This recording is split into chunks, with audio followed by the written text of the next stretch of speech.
Shalom, bertemu lagi ya dalam renungan hari ini. Puji Tuhan, kiranya semakin hari kita semakin dikuatkan dalam nama Tuhan Yesus. Kita semakin berakar kuat ya. Kita semakin bertumbuh kuat, berbuah lebat untuk kemuliaan Tuhan, untuk menjadi kepanjangan tangan Tuhan, untuk menjadi saluran berkat bagi orang lain. Seperti yang diinginkan Tuhan Yesus kepada para rasul dan para muridnya 2000 tahun yang lalu. Mereka diminta Tuhan untuk memberitakan Injil sampai ke penjuru dunia, agar semua orang tahu jalan ke surga satu-satunya adalah melalui Tuhan Yesus. Tuhan Yesus adalah kasih karunia dari Bapa kepada umat manusia. Tuhan Yesus 2000 tahun yang lalu datang untuk menyelamatkan, bukan menghakimi. Tuhan Yesus itu begitu nyata. Tuhan Yesus adalah jalan satu-satunya ke surga. Itu perlu kita beritahukan kepada semua orang. Tidak bosan-bosannya mari kita saling mendukung, saling mensupport ya, saling membantu. Karena kita mempunyai tujuan yang sama, yaitu ke surga. Hanya itu tujuan kita, bertemu Tuhan Yesus, tidak ada yang lainnya. Kiranya kita semakin mengerti bahwa kita memang selama di dunia ini kita diperintahkan Tuhan untuk memakai semua talenta kita. Talenta yang positif tentunya ya. Talenta yang dapat menjangkau jiwa-jiwa untuk mengenal Tuhan Yesus melalui apapun. Mau di dunia kerja, mau di dunia pelayanan, mau di dunia apapun ya. Yang Tuhan mau itu kita bisa menjadi kepanjangan tangan Tuhan. Kita bisa memberitahukan kepada semua orang bahwa surga itu benar-benar nyata. Dan jalan satu-satunya itu melalui Tuhan Yesus. Dan selama di bumi, kita memerlukan Roh Kudus, penyertaan Tuhan. Sehingga apapun yang kita lakukan, itu bisa menjadi berkat bagi dunia ini, bagi orang-orang sekitar kita, bagi diri kita, agar kita tidak menjadi sandungan bagi orang lain, agar orang lain juga tidak menjadi batu sandungan bagi orang lain juga. Amin ya. Amin. Kiranya kita bisa mengerti itu ya. Kita bisa memberitahukan semua orang bahwa Tuhan itu benar-benar nyata, masih berbicara. Salah satunya kepada saya melalui almarhum pendeta Pak Pariaji dari Gereja Tiberias, Pastor Samson Dapas dari Nigeria, dan pendeta Yosef dari India yang sekarang tinggal di Amerika. Mari kita saling dukung, saling support, saling bantu untuk satu tujuan yang sama, bertemu Tuhan Yesus. Amin ya. Amin. Kita akan nyanyikan lagu yang pertama. Ingat kasih-Nya, ingat kebaikan-Nya dan anugerah-Nya, selamatkanku. Sebab kasih-Nya setinggi langit, kasih setia Allah pada kita. Besar kasih Allah pada kita. Ku takkan lupa kasih-Nya. Ku takkan lupa anugerah-Nya. Dia penuhkan, Dia penuhkan,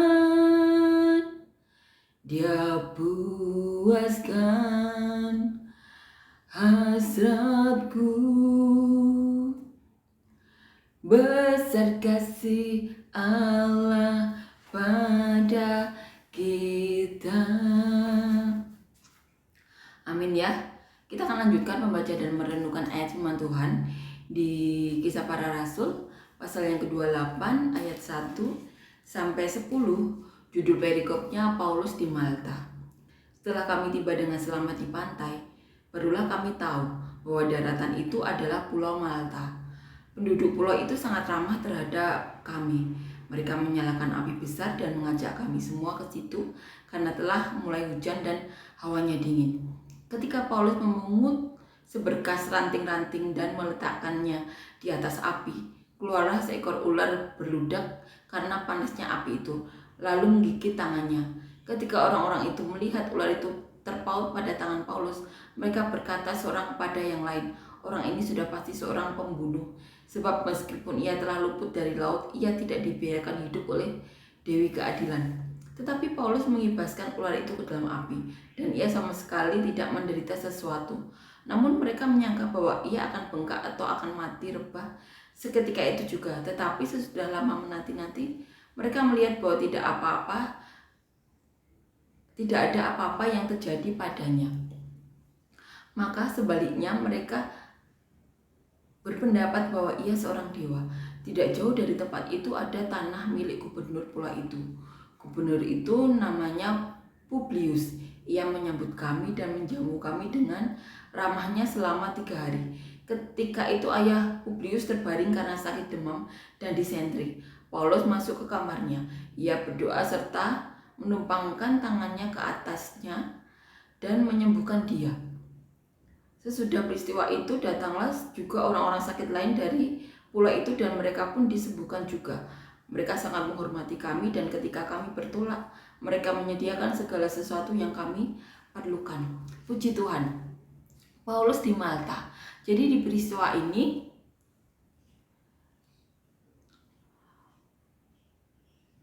diketahui bahwa pulau itu di mana saat kapal terdampar, mereka berada di pulau yang bernama Malta.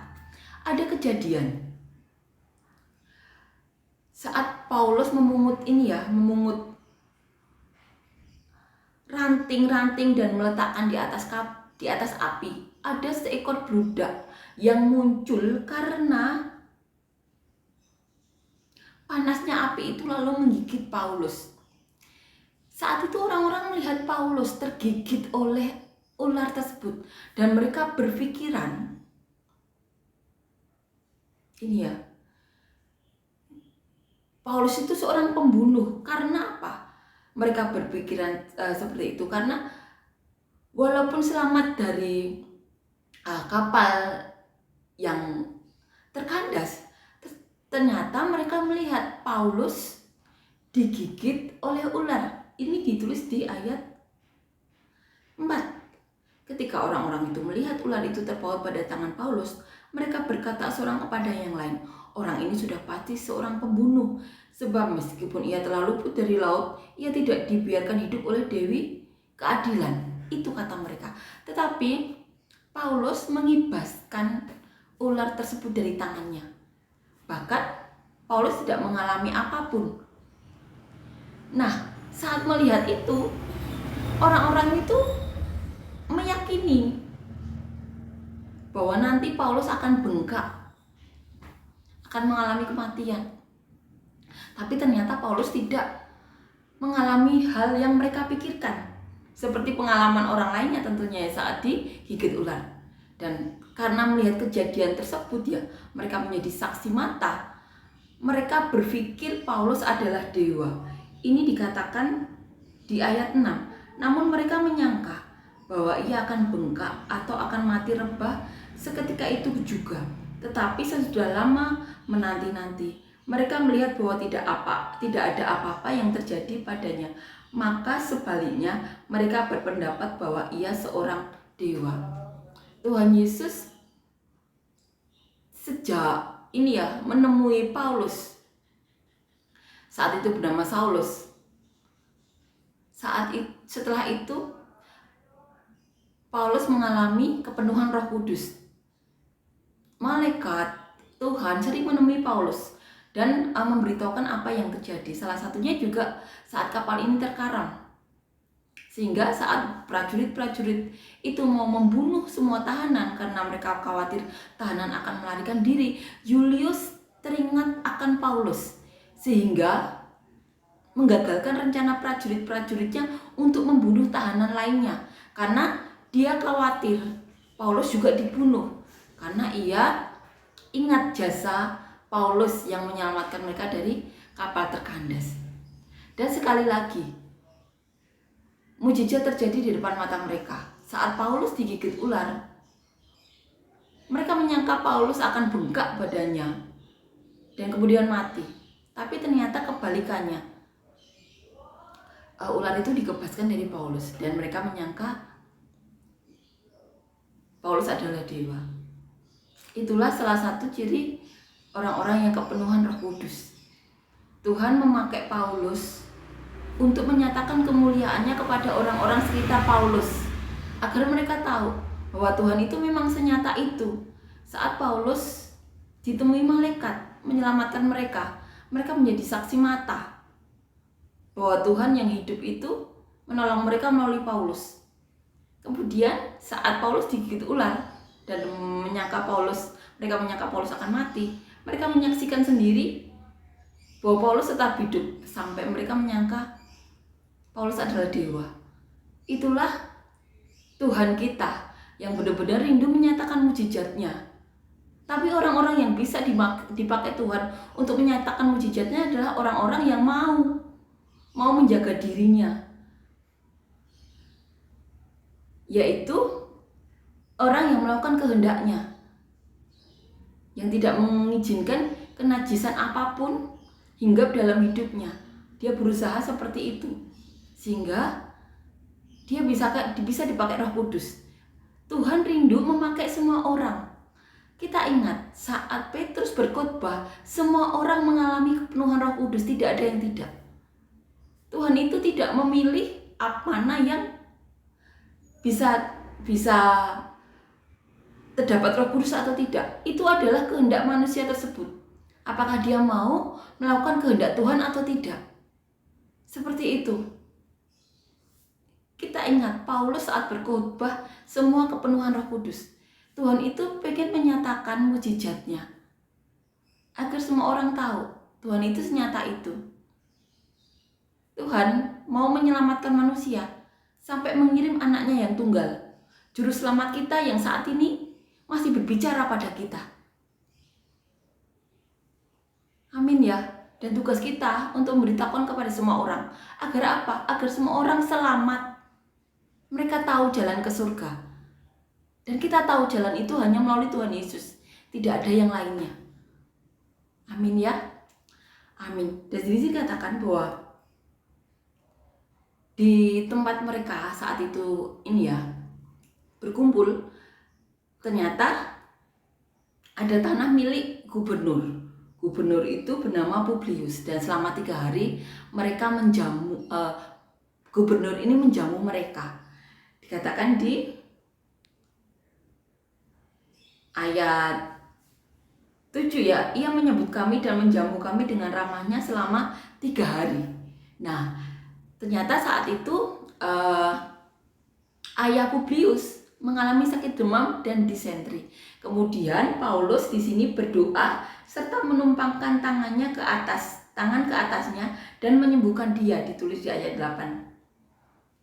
Dan ketika ayah Publius ini sembuh, kemudian banyak orang sakit menemui Paulus. Dikatakan di ayat 9, sesudah peristiwa itu datanglah juga orang-orang sakit lain dari pulau itu dan mereka pun disembuhkan juga. Mereka sangat menghormati kami dan ketika kami bertolak mereka menyediakan segala sesuatu yang kami perlukan. Amin ya. Amin. Tuhan Yesus memerlukan manusia untuk memberitahukan kepada manusia lain bahwa ke surga itu jalannya ada melalui Tuhan Yesus. Dan kita tahu Tuhan kita itu masih berbicara sampai hari ini, menguatkan kita untuk bersaksi agar orang lain tahu ke surga itu ada jalannya, yaitu melalui Tuhan Yesus. Dan kita diminta untuk saling membantu, saling mensupport, saling mendukung, agar saat menjalani kehidupan di dunia ini, kita manusia tidak menjadi batu sandungan bagi manusia lain, tapi menjadi saluran berkat, saling menguatkan, bukan saling menjatuhkan. Itu keinginan Tuhan kita. Amin ya. Amin. Kita akan nyanyikan lagu yang kedua.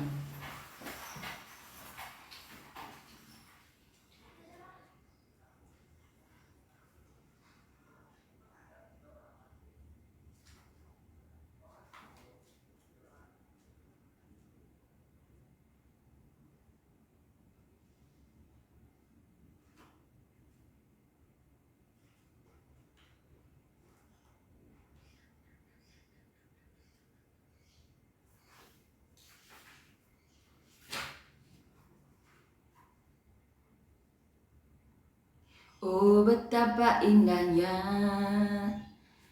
dan betapa eloknya